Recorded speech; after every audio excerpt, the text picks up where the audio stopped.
Yo, what's going on? It's me, Jay. I'm here to do another video today on the documentary that I saw on Netflix a couple of days ago on the Notorious B.I.G, aka Biggie Smalls, aka the King of Brooklyn, aka the King of New York, aka the greatest rapper of all time, in my opinion. Yeah, this documentary came out in the beginning of March, and I'm doing the video today because today it marks 23 years since Big passed away. Rest in peace to Biggie Smalls. You know, yeah. What did I think about this documentary? Um, yeah, I thought this documentary was well put together. Um, and it told me a little bit about um Big that I really didn't know, especially his early life. But a lot of it, you know, I did know because I mean there's a lot of movies about Big and a lot of um, documentaries about him. You know what I mean? We all know the unfortunate tragedy that happened in the East Coast, West Coast rap beefs in the 90s. In my 90s video in my archives, you could check that out, um, where I talk about the death of both him and Tupac. So the documentary really doesn't go that deeply into all of that because we know that story already. We know that unfortunately um, those two men were caught up in that drama that was started by Suge Knight at the 1995 Source Awards. So the interesting parts of this documentary was the stuff about his early life, the stuff about his his vacations that he used to go to Jamaica, which was his mother's home country. Um, and he had an uncle that was a Jamaican DJ there, and he was really attracted to music from an early age. The dude from his neighborhood that um, would pick him up, and take him to different movies and to different shows, concerts. That was like a father figure to him that played the saxophone. You know, stuff like that. The loss of his childhood friend. Um, two of his childhood friends when he was younger. You know what I mean? The environment that he grew up with in Fulton, St. James, not so much, um, his life as Biggie Smalls or his life as Biggie, but his life as Christopher Wallace, his life before he became famous. That was what I enjoyed about the documentary because again, the man has been passed away since '97. So the part about him being famous, his famous life, that part we already was pretty much aware of. But you know, the only downside that I have to this documentary is that Little Kim wasn't interviewed for this. And I mean, who was closer to Big than Lil Kim? Who was besides maybe um, his first girlfriend, his daughter's mother? They don't talk to Kim at all. You know what I mean? So we don't we don't really get that. Who was in the documentary? We said Puffy, Faith Evans, his moms, members of the Junior Mafia. Lil C's was in it. Everybody was in it that you would think that was important to Big's life. Mr. C was in there. But the person that wasn't in there was Kim. Kim was very important to Big's life. Um, and his wife, his baby mother Jan, wasn't in there neither. They talked about her, and the mother talks about um, when he told her that she was pregnant. but she not in the documentary. She doesn't speak in the documentary. She's not, she doesn't talk about when she first met Big, what it was like when they was, teenagers. And again, Kim is not in the documentary. The only woman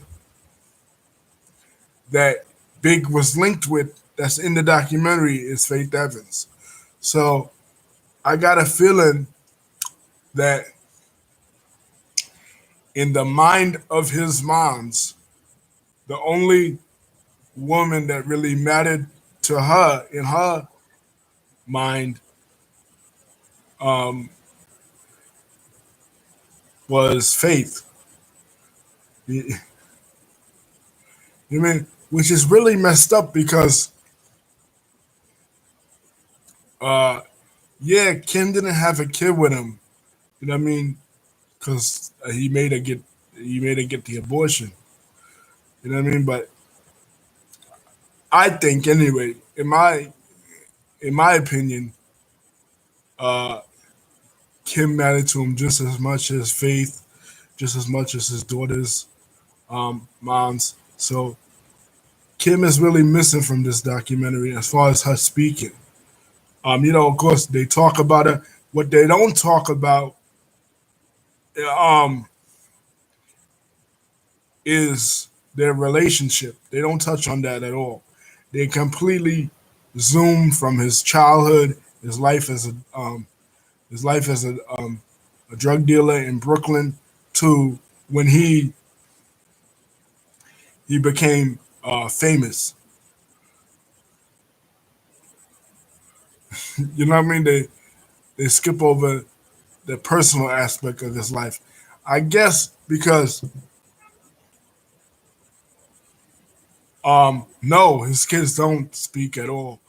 There is a scene in there where he has um he has Tiana and he has CJ, the son and his daughter, and he's driving in the car with them,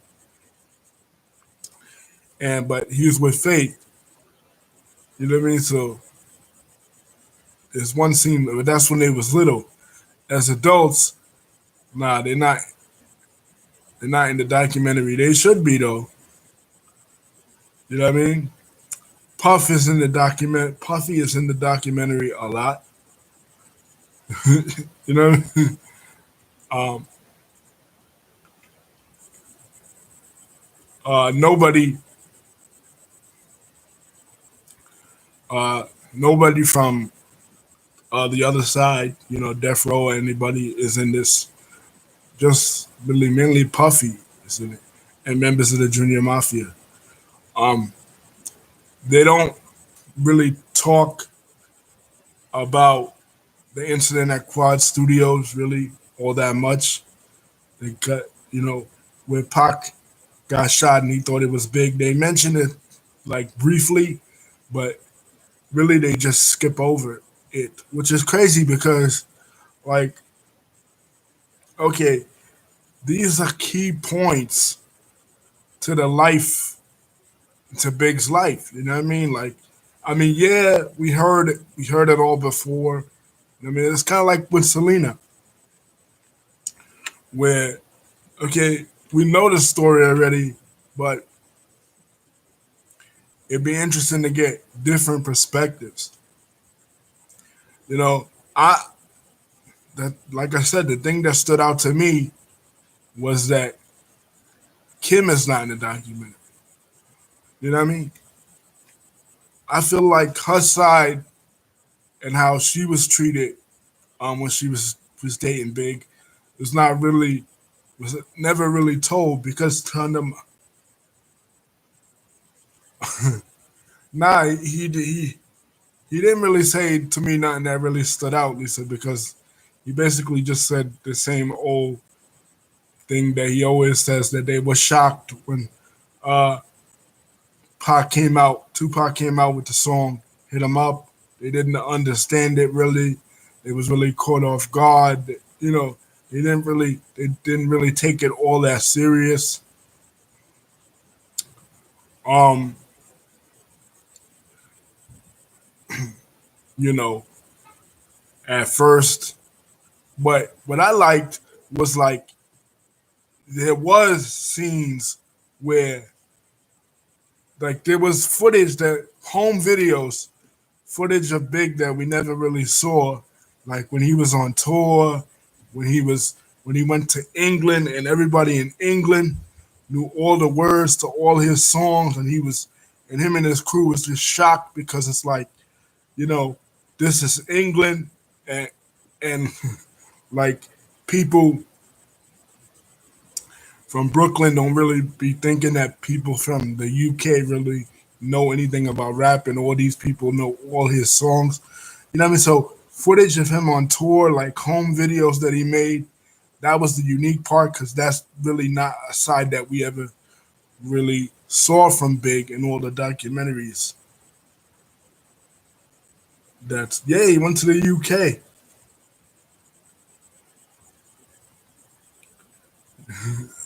He went to the UK, and funny from one monarchy to another, from one royalty to another royalty to another royalty. I feel like Big is a type of royalty in the hip hop community. You know what I mean? So yeah, so he went to the UK, he went to Germany, and they show him on tour. You know what it was like being on tour with him. You know him in the Junior Mafia.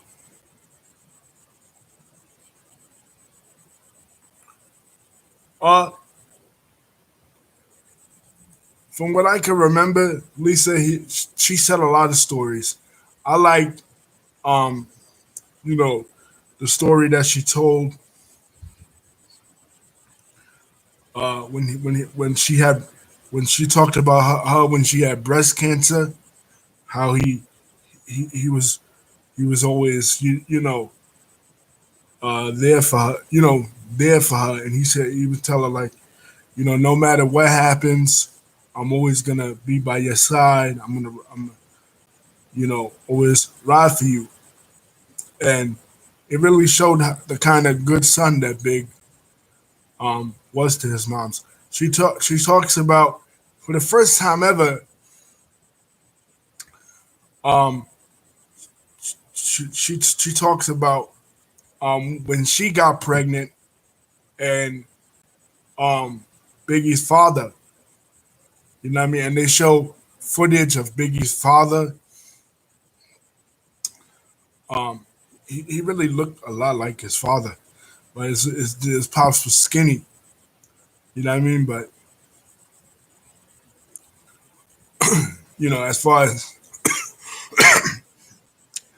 as far as his facial features, you know what I mean?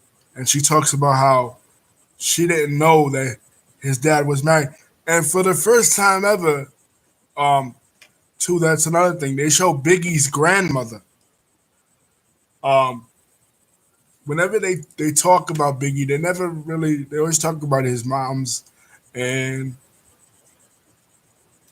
him growing up in Brooklyn, but they actually show in the documentary his grandmother in Jamaica. You know what I mean? And they show his uncle in Jamaica. Like I said, the uncle that um, would take him to parties.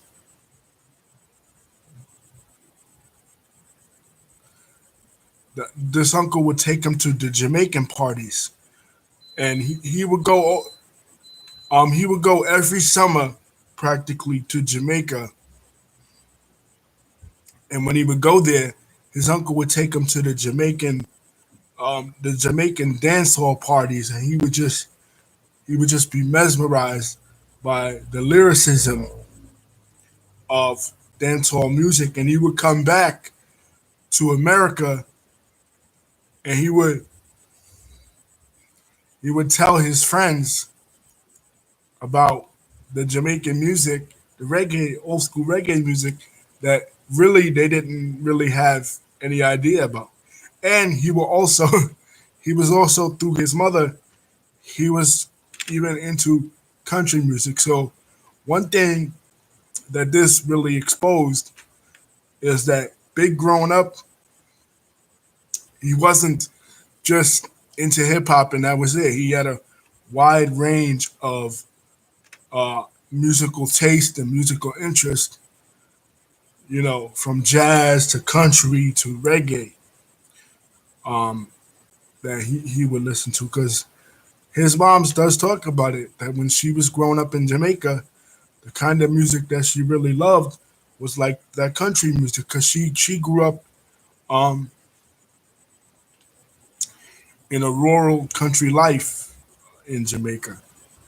But yeah, Lisa, it shows his grandma, and it shows her watching the news reports um of when he passed away. So Big's grandma is still alive in Jamaica. You know what I mean? Like,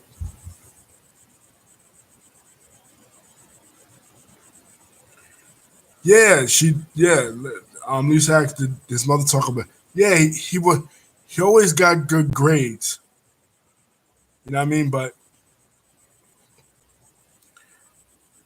he even went to a private school. They mentioned that he went to a private Catholic school, and a lot of his friends thought they was kind of jealous of him because like he got to wear a uniform and um you know they had to wear their regular clothes, and kids that didn't have a lot of money would be picked on for not having the name brand type clothes, and Big didn't have to worry about that because Big went to a Catholic school. But he was at the top of percentile in his class, especially with English, obviously because he became one of the greatest rappers ever.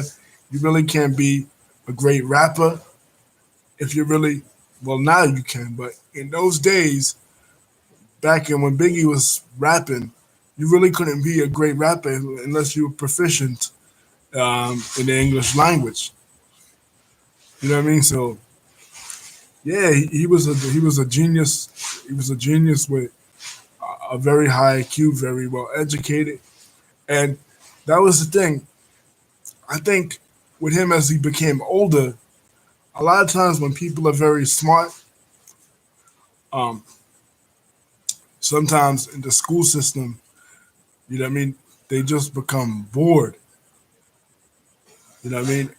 And that's kind of what this documentary hinted at too, was that he was just very he became just very bored with school, and he just felt like he wanted more out of life, and unfortunately he found that in the streets. You know what I mean? But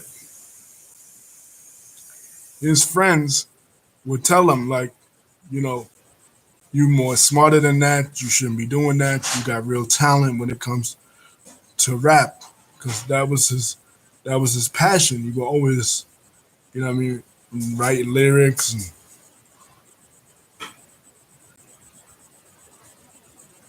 write. He was smart, but he took the wrong road in life. Well, that was because again, I think he was such a smart man and such a ambitious man that the slow road that is the school and the education system, it really wasn't cutting it for him. You know what I mean? Like he wanted more um, out of life in a faster pace than what um, the kind of life that quote unquote a normal person would get. You know what I mean? That his mom's wanted for him, and he says that. He says to her, he says, "You love the school system, you love that kind of role, but I love this." But the the part that touched me was when,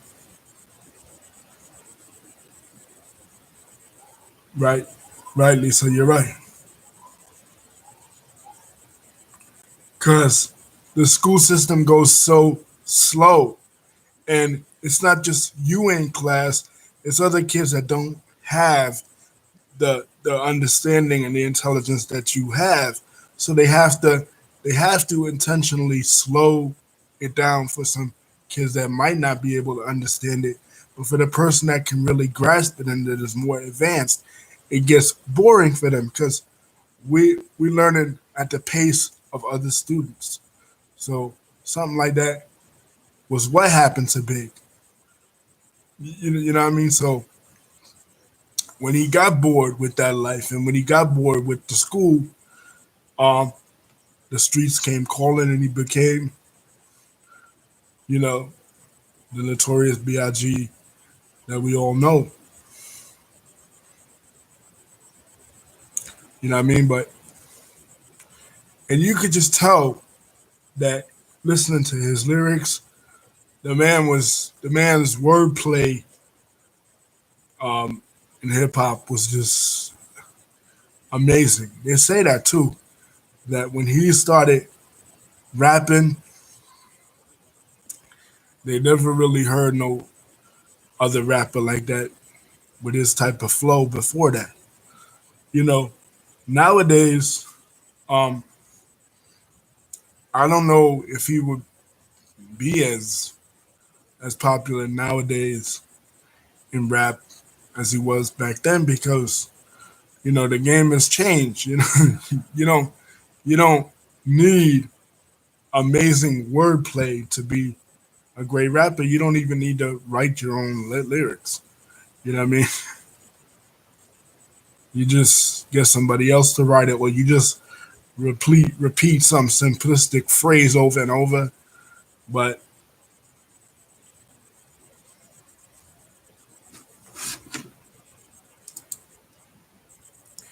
yeah, he does. She does. Lisa, thank you for reminding me that.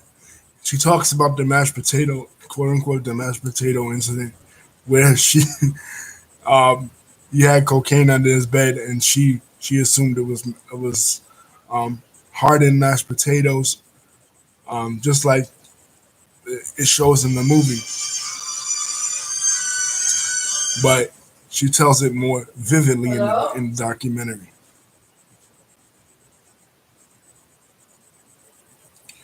Um, but one thing I noticed with all these musical people that they were attracted to me. Um, they were attracted to music early on.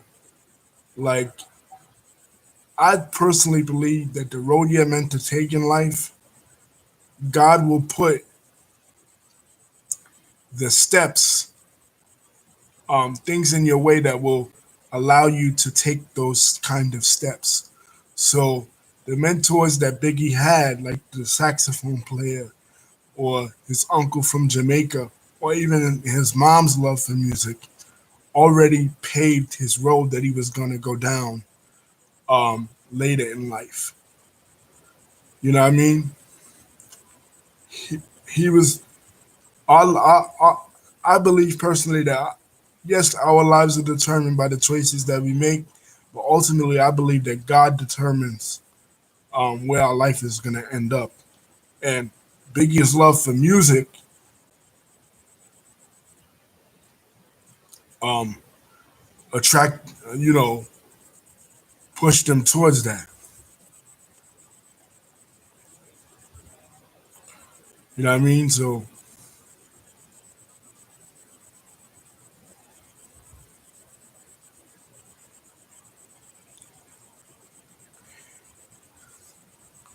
that is a funny story with the mashed potatoes. It kind of just shows Biggie's mom's level of of naivete, like not really, um,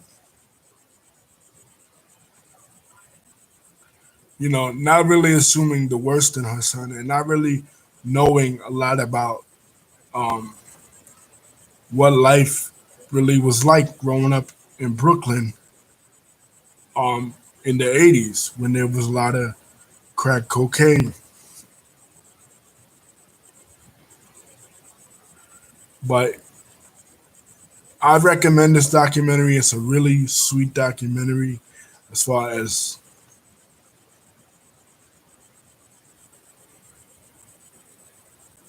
yeah, I mean, it's no secret that Big was a big boy. You know what I mean? And obviously, uh, being a big boy, he used to love to eat. So I can't imagine. I can't. Lisa says maybe he used to do that though, like have food in his room. Yeah, like big people are not. Uh, Big people are not big for no reason. Big people do love to eat, and big people do love food. And a lot of times, our families, some of us big people, they try to get us to lose weight, and a lot of times we will hide food in the room, and we will do shit like that. You know what I mean? That's normal. You know what I mean? If you're a big person, you know what I mean? Because you don't want sometimes your moms to know how much food you really have stashed away. You know what I mean? So hold on, yo.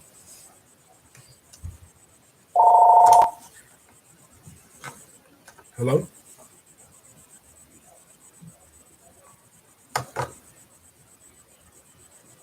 Yeah, sorry, yo. That was my phone. But yeah, maybe he used to have food stashed away in his under his bed, so maybe she kind of expected that. But I would think that it was, he would have like candy bars stashed away, or you know what I mean, potato chips or some kind of junk food, not actual food. But you never know. You know what I mean? Maybe that was a common occurrence in her house. Um,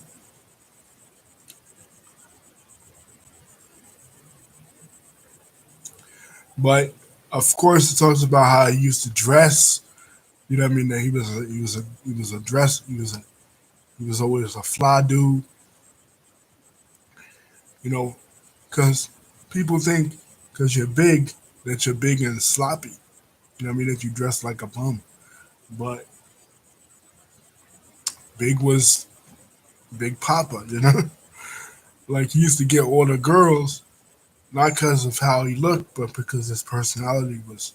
He had a big personality as well, and he used to dress, fly. Um, like you said, while dudes flirt. Yeah, it was a well put together documentary, absolutely, and I do recommend it uh, because I say Biggie is the most famous person from Brooklyn that ever lived, and he's the patron saint of Brooklyn. He's the king of Brooklyn. You know what I mean? Like, there's nobody. Well, okay, yeah, Jay Z, but when you go around Brooklyn and they talk about this in the documentary, that you'll see murals of Biggie, pictures of Biggie. Biggie is the most famous man that ever lived in Brooklyn. In all the history of Brooklyn. You know what I mean? Like, and it's just amazing to his mom to see her son honored in such a way. You know what I mean? Because to her, her son is just her son Christopher. You know what I mean? Like, she was shocked. She talks about this in the documentary that she was shocked when people would come up to her and be like, "Oh, your son was so inspirational. Your son kept me from committing suicide when I listened to a lot of it, his music like Suicidal Thoughts and Ready to Die." And like he clears up in the interview what that meant, Ready to Die. Like a lot of people think, oh bro, Ready to Die was like Big was suicidal, but not necessarily. he was at a level at that time that he was so driven by making money that he didn't care if he did die. You know what I mean? Like, not that he wanted to die. You know what I mean? But the point is, the moms was touched so much by other people's comments and the way the whole of Brooklyn reacted. And I remember that day. You know what I mean? March 9th, 1997, when he died. And then they put on Hypnotized and everybody started dancing that and wilding out, mourning him. I'll never forget, because I came home.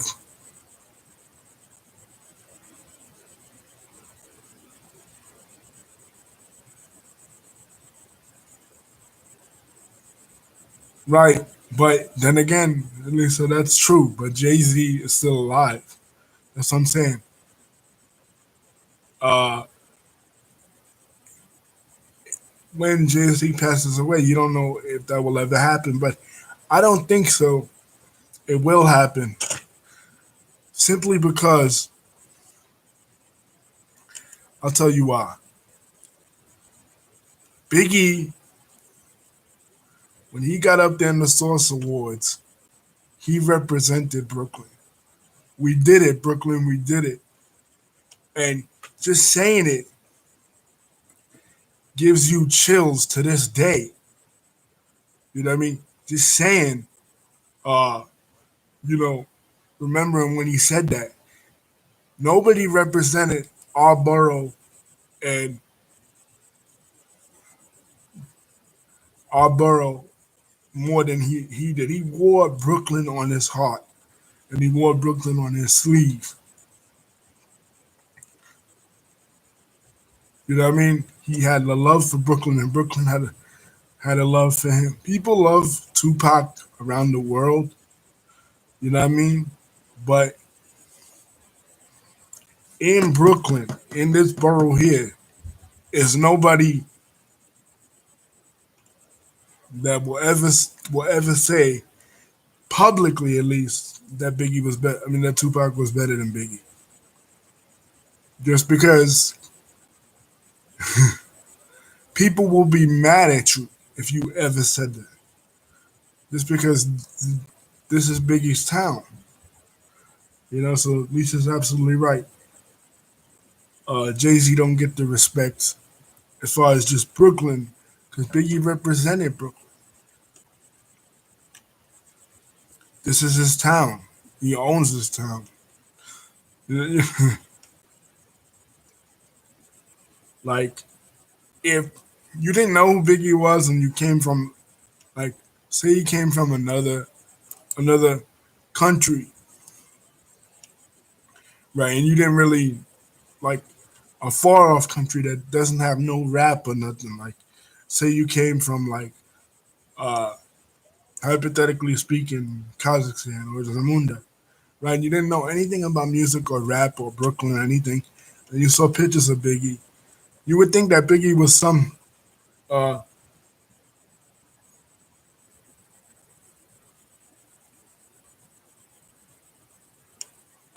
yeah, he did get I'm getting to that, Lisa. You would think that Biggie was some political guy or some president or somebody big important in history like Martin Luther King or Malcolm X or somebody like that. Simply because he has a street name. He has a street named after him, a bunch of murals. You would think he was somebody like that. That was how much he touched the people in Brooklyn. But yeah, he has a street named after him. I believe it's the street he grew up in. You know what I mean? But you would think that he is somebody, on that level. You know what I mean? That's how important he is um to Brooklyn. So if you didn't know anything about music or know anything about his history, you would think, is this guy some ex ex president or some big political leader like, whatever? Because There's a lot of rappers from Brooklyn, Little Kim, Foxy Brown, Jay Z, but nobody is honored in Brooklyn the same way that Big is honored. You know, and it wasn't just because he died. People say, "Oh, it's because he died." No, it was because his music is deeply, deeply personal, deeply more storytelling based than Tupac's music, and he was just a better rapper than uh, Tupac. People get mad at people around the world will get mad that I say that because they say, well, Pac's music had more of an impact, socially and politically. But you know, they were both legends. But to me, I like Big more.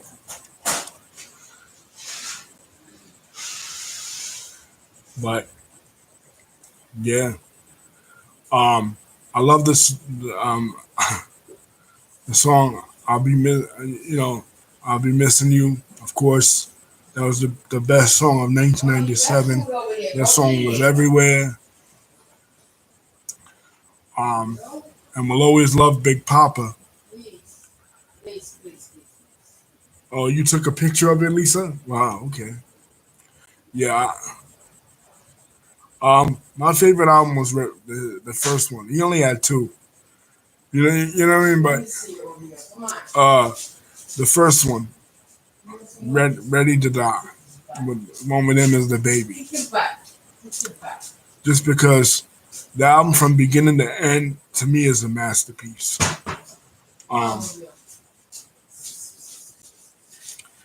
Um, you know how it feels to wake up fucked up, pockets broke as hell, another rock to sell. People look at you like you's the user, selling drugs to all the losers, mad Buddha abuser. You don't know about these stress-filled days, baby on the way, mad bills to pay. That's why I drink Tangeray, so you can reminisce and wish you wasn't living so devilish. Shit.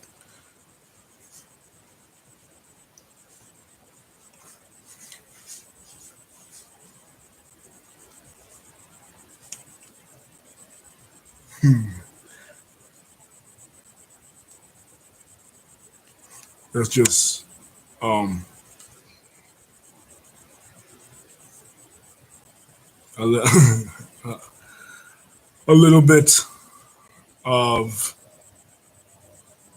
that album. Like people say, oh well, if you had to compare Ready to Die with Illmatic, uh, what would you compare? Like, what would you say is a better album? Because they came out the same year, and they were both from New York artists. One is from Nas, and one is from Big. If you had to compare them, what would you say is the better album of the two? I would say that Ready to Die is because not to sound like Vlad, but Nas always picked shitty beats, and Big had better beats. Um, Big's album took the melodic sound that the West Coast had come up with Dr. Dre's The Chronic, and they mentioned this. The Dr. Dre's The Chronic um, introduced melody into a lot of melody into rap, and then Big took from that and built upon it and brought it back to New York. Just like Jada Kiss and them said, Duke brought the East back. You better believe that. You know what I mean? So um, at the time, New York had completely fallen off. West Coast was dominating everything, and Big brought New York back and made us proud to be from our city again. Um, Brought rap back home because this is the city where Big um where hip hop not Big hip hop comes from New York. You know what I mean? Like this New York is to rap what Mecca is to Islam. You know what I mean? Like, and the West Coast are taking it over after Dr. Dre and Snoop and Big brought it back. Nas was not able to do that. While people say they love Nas's album today, at the time they didn't. You know, they just hopping on it now after the fact because it was declared a classic. Same like Jay Z's first album. Uh, Jay Z's first album, Reasonable Doubt. People say, "Oh, that was a classic. I had that."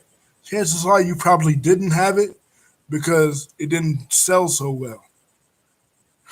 You know what I mean? You're saying you probably had it because you're trying to fit in with the Joneses. But if all the people that said they had it, it would have sold better. You know, you probably got it after the fact, but you didn't have it at that time because it wasn't a high selling album. It had a huge impact on hip hop, no doubt it did. You know what I mean? Both Illmatic and Reasonable Doubt. But it didn't have the commercial success that Ready to Die had. Ready to Die changed the game. And that's another reason why um, New York, New York loves Biggie because wasn't for Big, he was our Messiah. You know, he was the one that took us back to where we needed to be. He was the Messiah of New York hip hop. And unfortunately, we don't have somebody in the modern era that is like him. You know, except for Pop Smoke. Pop Smoke could have been there. You know what I mean? Because New York fell off for years and years again. Thank you, Lisa, for the nice rapping skills compliment. New York fell off for years and years again. And Pop Smoke was gonna Pop Smoke, another dude from Brooklyn, was gonna bring us back to the game. He was gonna bring us back to where we needed to be again. He was gonna do what Biggie did the first time. He was gonna do it again. But unfortunately, violence took this brother out as well. You know what I mean?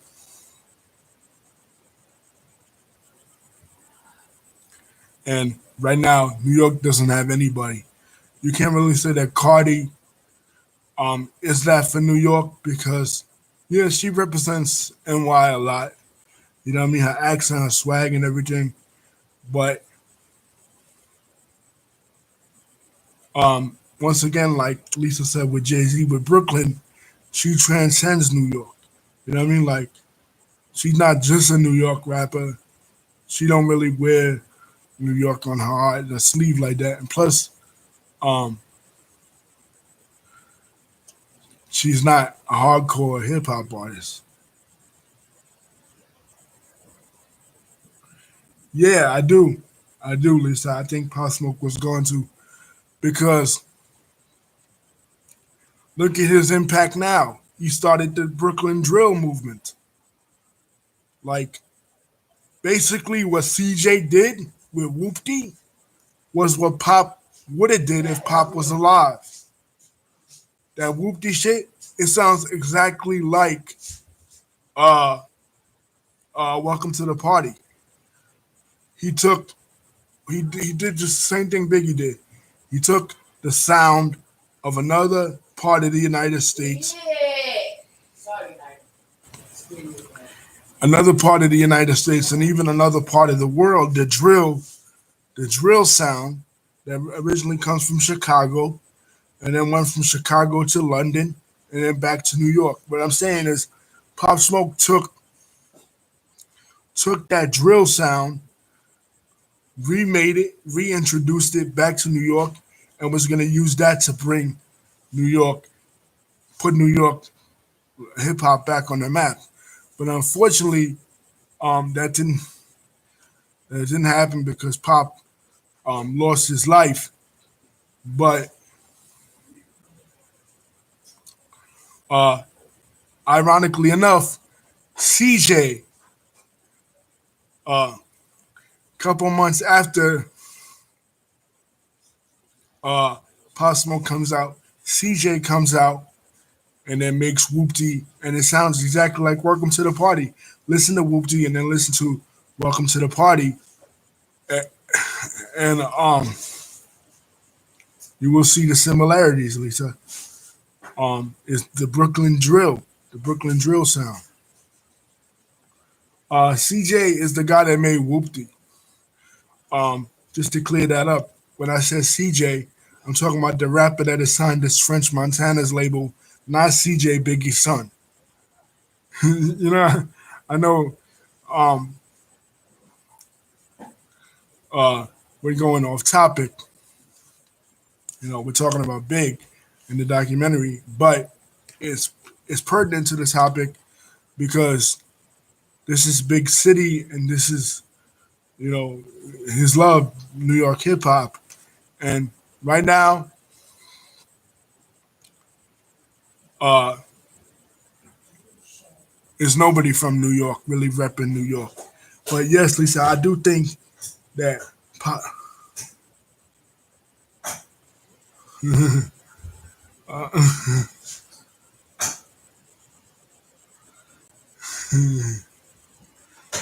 I do think Pop Smoke and Nipsey Hussle both represent uh, they represent New York.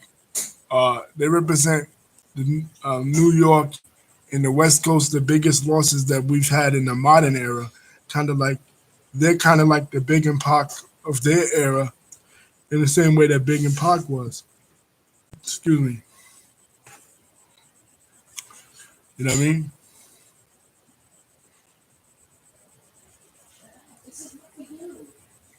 But nah, not Biggie's son. CJ, this rapper from Staten Island.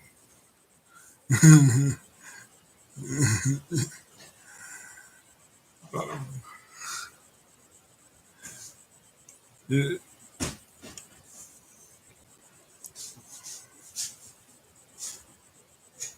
so yeah. Um, but isn't it cool how Biggie did go to the UK and like right, and they both got murdered like Big and Pac, exactly. Um, thank God they didn't have no beef with each other. They didn't have nothing to do with each other's passing. But yeah, they're kind of like Big and Pac of the modern era. Mm, I agree with that, Lisa. Yeah, that's what I think.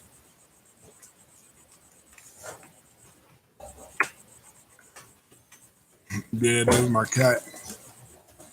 Um,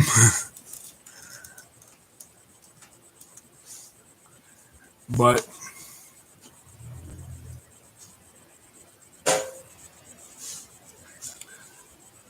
yeah, New York does need a rescuer right now. Somebody to bring New York back because this is the place where hip hop was born, man.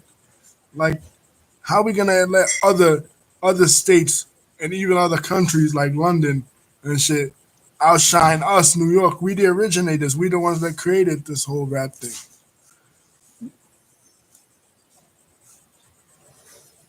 You know, especially from Brooklyn. Like in the whole history of hip hop, uh, the best rappers come from Brooklyn.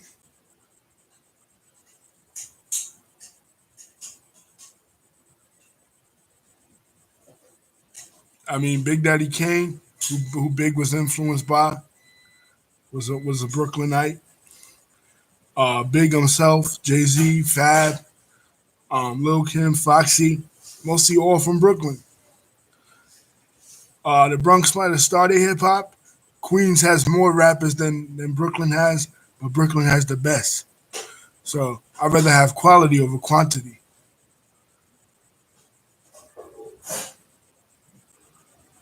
You know what I mean? So anyway, guys, don't forget to like and subscribe and hit that notification bell so you can see me when I come out with another video. Peace. And Rest in peace to Biggie Smalls, aka Big Papa. We love you and we'll never forget you.